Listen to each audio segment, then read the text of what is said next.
So now you have a generation of young cooks like myself, and they're all over town, looking for the flavor of a region. What is the flavor? What are the ingredients we have, and how do we combine them in a way that tells something of where you are in the world? Between me and nature, there's not so much love. Nature is where bugs live. Port turbot all up? Yeah. But I'm learning reluctantly, over time, how much I've been missing. We can present it now? René's proclivity to scrounge around for flavorful stuff that grows wild Welcome to the beach. What do you think of a good old Danish beach? pretty much kick-started the restaurant world's now widely emulated practice of foraging. You see all this grass, but actually these are succulents. We're doing beach cabbage for them, no? Yeah. René, since the beginning, is thinking about how to put into a plate what's around you, basically. Well, you need to be like a 19th century naturalist if you're going to do this. Yeah, you're you going need play to be a this. botanist, a naturalist. You want this? You taste cilantro? Yes, it's cilantro. The sky says grass. Here, here, here. It's everywhere. Good to go?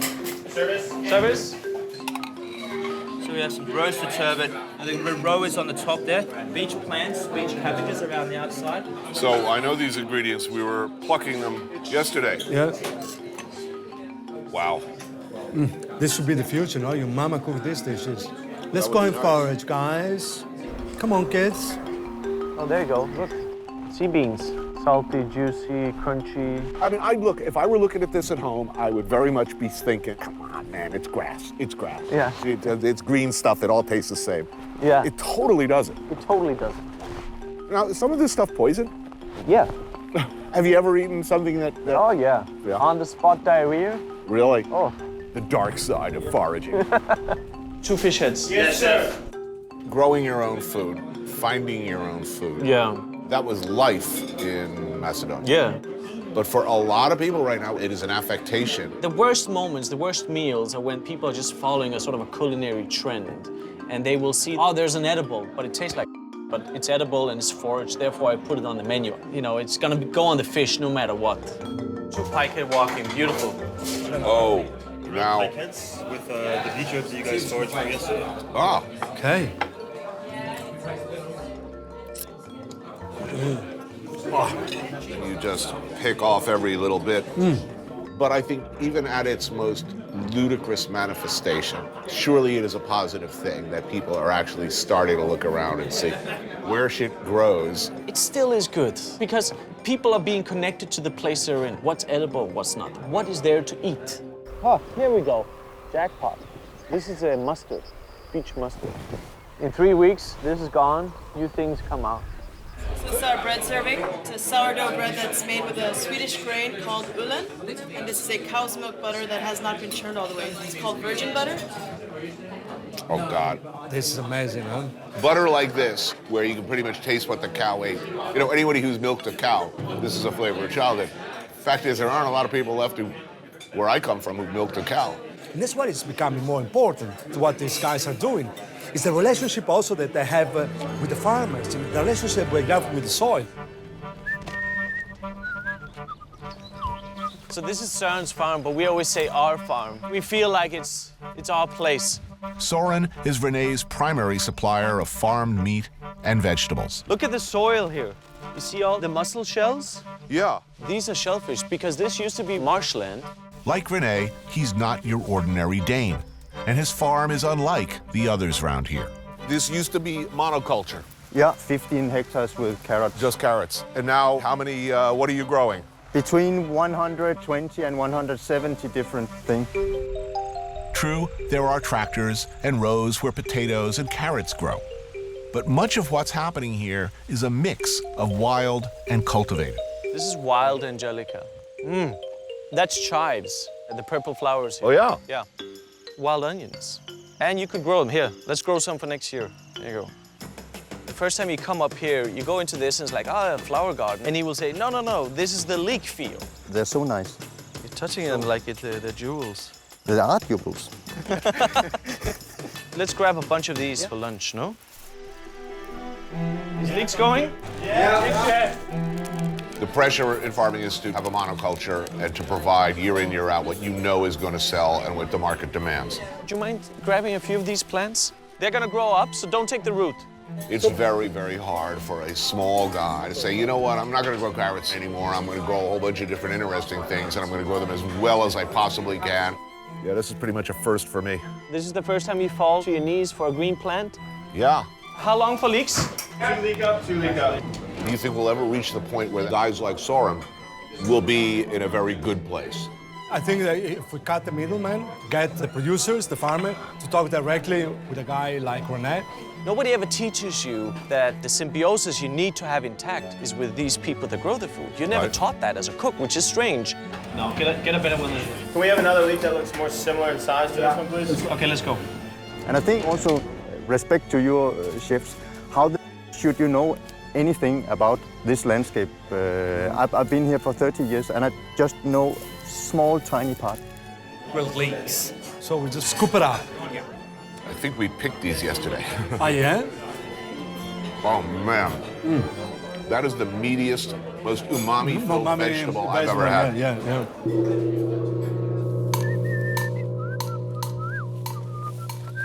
Maybe we'll cook this for lunch, spice with the tartar. Chop that up in the freshly slaughtered meat from one of Søren's cows.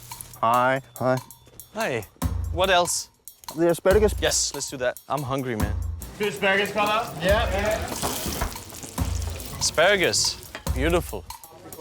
Let's go. We have salsa, please? Yes. And then just one dollop in there in the middle, okay? Yes. We roast the asparagus with this pine. That's why we have the branch. Do not eat that branch, however. Okay. So underneath is a small pile of tender spruce shoots, grilled green asparagus sauce, and a little bit of fresh cream to finish. That is incredible. Wow. The flavor of this, huh? So this is actually beer made from asparagus. It's tasty. Yeah.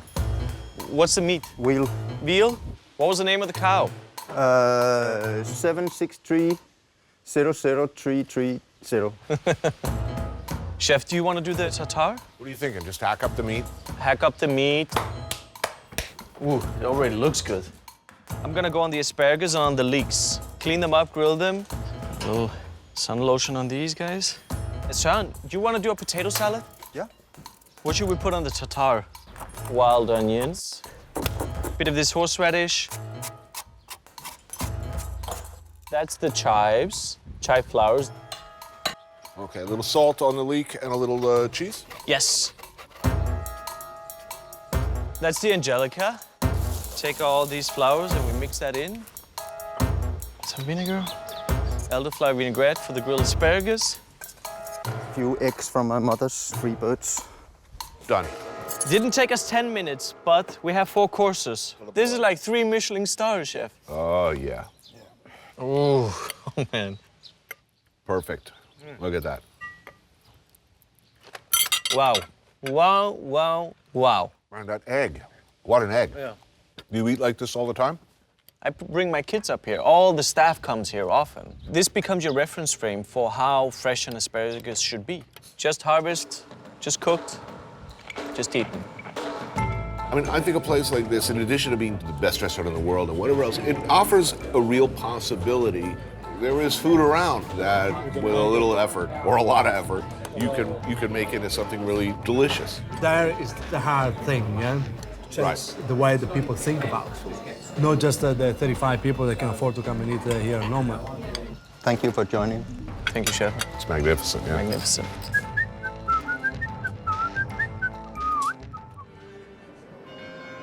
Look, there are always going to be some people out there who hate the very idea of your existence. Yeah. From the very minute they even think about you.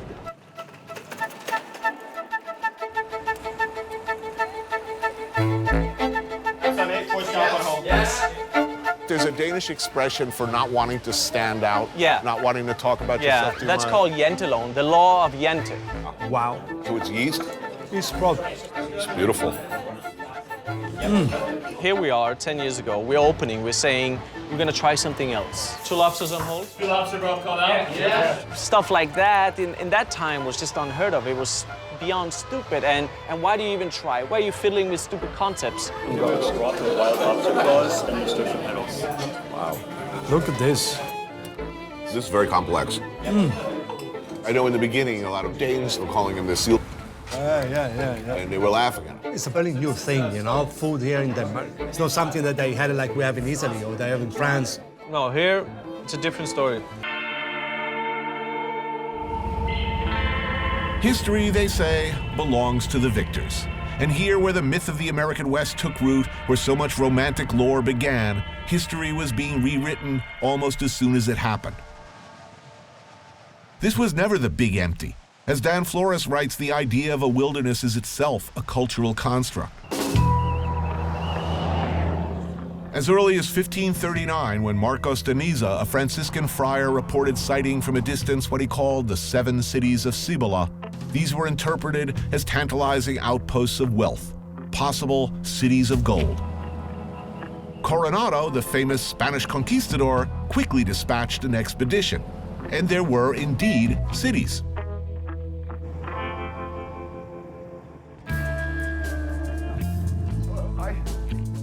This is Zia. Awesome. Well, thank you for having us.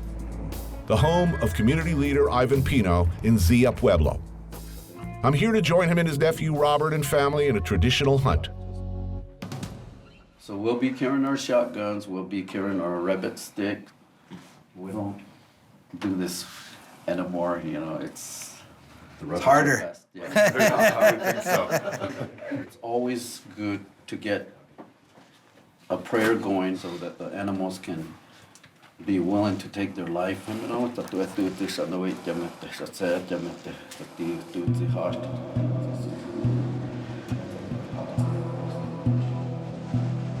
The Pueblo, who lived here continuously since around 1250 AD, had long before the Spanish or anyone else arrived, a highly organized society.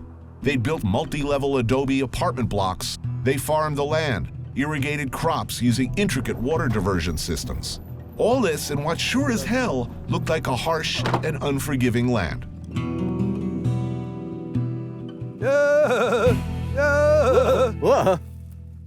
Whoa. This is good weather, though, for hunting, because it's nice breeze, overcast. The breeze is beautiful. Not too hot. Pueblo long ago learned to adapt to hard times, dry seasons, war, incursion. There were years where there was nothing, and they had to deal. Oh, come on, we found a pack rat. Our first pack rat. In preparation for the summer solstice ceremony, game like rabbits and pack rats are collected for the medicine man as a payment for his services. How you notice is that there's some droppings, fresh droppings. We see the droppings, we know there's one around. And this time of the day, they're gonna be inside their homes. There's too many predators around. It's not easy. Once you find a nest, you gotta dig after the little burrowy bastards. You hack. You dig. You dig some more. A lot of work for a small I was road. just thinking that, yeah. That's what our ancestors had to do sometimes, you know, when times got hard. Right now, there's this drought going on, and if we didn't have the grocery stores. Right. Then hopefully you flush one cleanly. You get it? Got it right here. Right.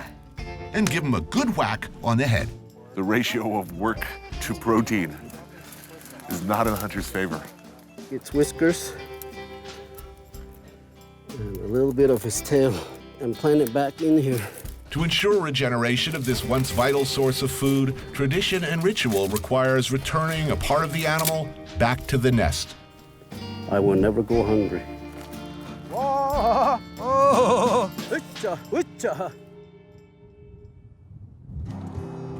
Going for pack rats is really an homage and an acknowledgement of an important earlier time when that was all there was. A 25-year great drought.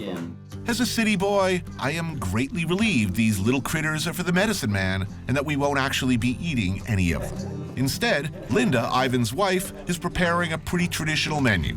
Nothing is wasted when a big game is brought home. You know, we dry up and dehydrate the bone. Deer bone stew, red chili stew cooked with dried elk and potatoes, pinto beans with chicos, that's roasted dried corn, and tortillas.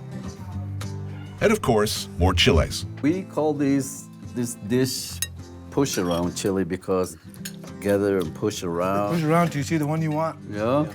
The chilies in the state are magical. They're Zia chilies, not hatch chilies. Ah. And the seeds have been passed down from generation to generation. And stay within the families. Some places we go. You're gonna be living up in a cave. You keep talking like this. More wine.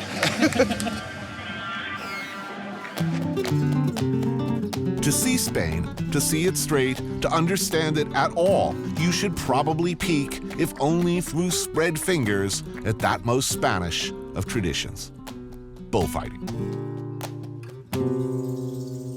Meet Alfandi, one of Spain's most dashing and respected bullfighters. He's invited me to La Marquesa's ranch, a private bull ring where he likes to practice. So what they're gonna do now is they're gonna check how brave. And if the calf's not brave, stew. Exactly. Along with me for the day, Fuen's brother, Alejandro, who, like many Spaniards, consider bullfighting an art. Today, a little practice first. And don't worry, this guy is too young to fight.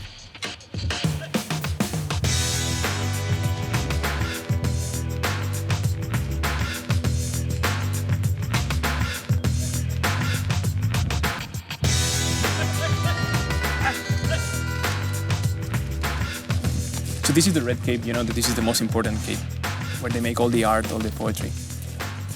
Exactly. All that. Why the cape, not the man? Because it's moving. So that's important. That's important. You don't want to be moving. You don't want to be moving at all. It seems they get more attractive.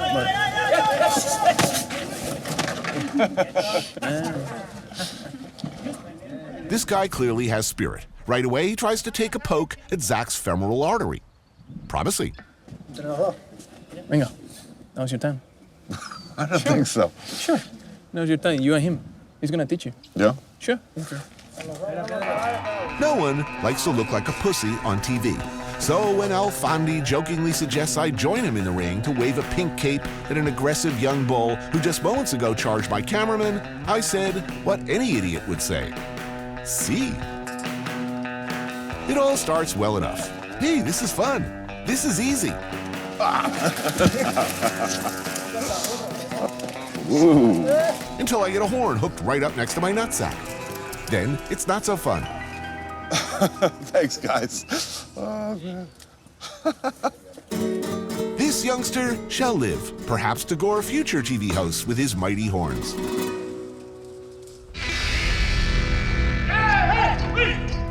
Now this is what a real bull looks like. This is a whole different thing. 500 freaking kilos of aggressive charging four-legged killdozer aiming at your meat and two veg.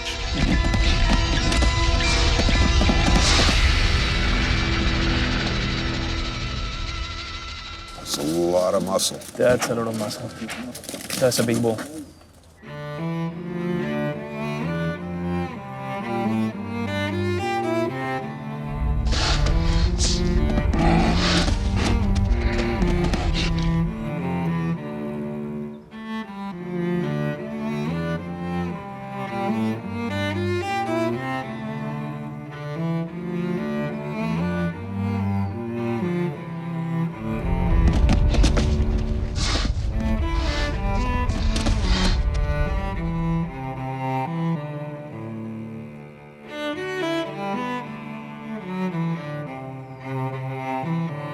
And no matter how big, how strong, how scary, for this intrepid reporter who's seen many animals die for his dinner, this part is never easy. So as you see, he puts the cape lower, so the bull brings the face forward, showing the neck. That's it. Good one. That was really good. And yeah, that's it. Hey, it's time for stew. Bull stew. Our friend went to a better place after all. like a big pot where he simmered slowly for hours with local herbs, onions, and potatoes. Nothing like a roaring fire and a spread of Iberico ham, homemade chorizo, Spanish cheeses, bread, and good olive oil to take the sting out of a near genital mutilation. Nice. Looks good, eh? No es mal sitio para venir, eh? It's not a bad place to come, right? No. Now he started at age 19. Desde pequeño me ha encantado y siempre he jugado al toro, ¿no? Pero la primera vez que toré en público con toros pequeños fue con 14 años.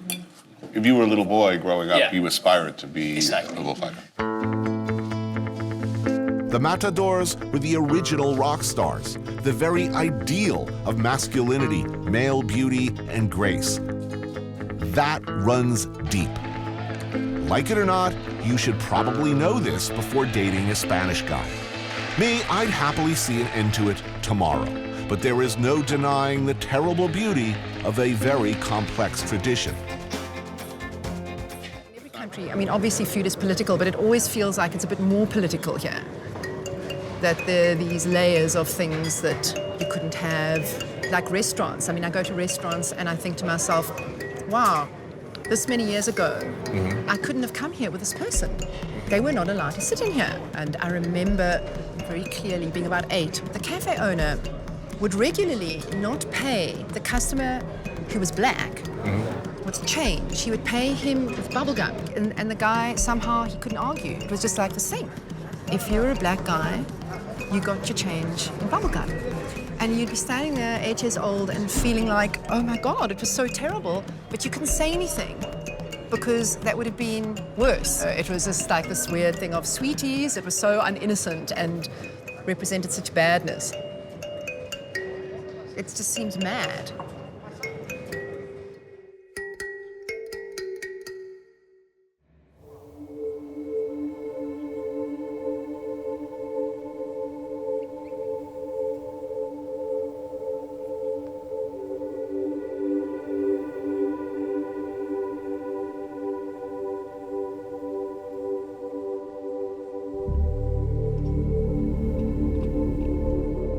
This is an eland, the largest antelope in the world. It is also, and luckily for him, delicious.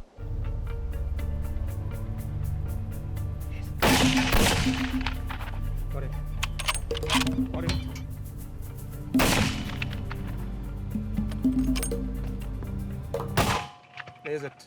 Got it.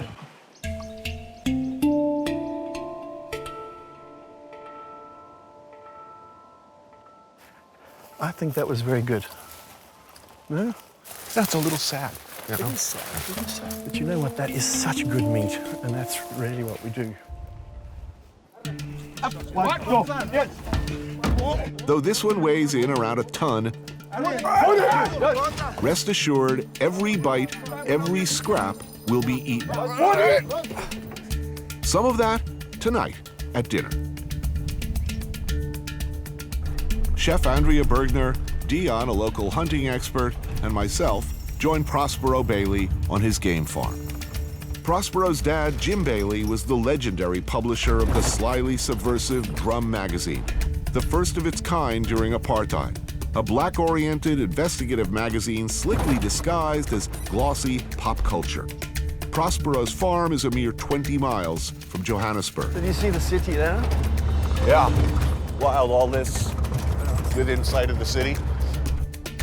Near Prospero's farm and hidden within the city's shadow is what's known as the Cradle of Humankind, a UNESCO World Heritage Site, an incredible look back at where we, the human animal, came from.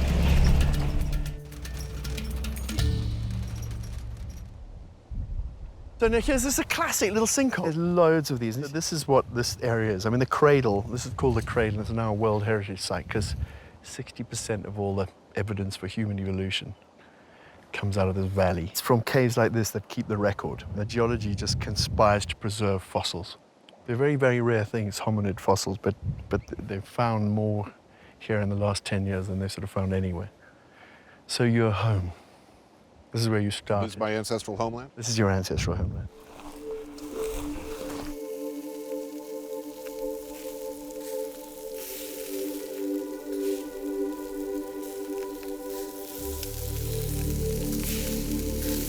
that sound makes me happy. What does that sound remind you of, guys? What does that evoke for you, that sound? Primeval, you know, happy childhoods at the beach, meat sizzling over the fire, you know, parental love, your enemy's genitals frying in hot oil. Nothing? No? Downright Precambrian, fire and fresh-killed eland. I get to work on the heart, something I strongly suspect will be delicious, and I'm right. Andrea works some magic on the liver, dredged in flour and sautéed. There's some eland loin, seared and glazed with booze.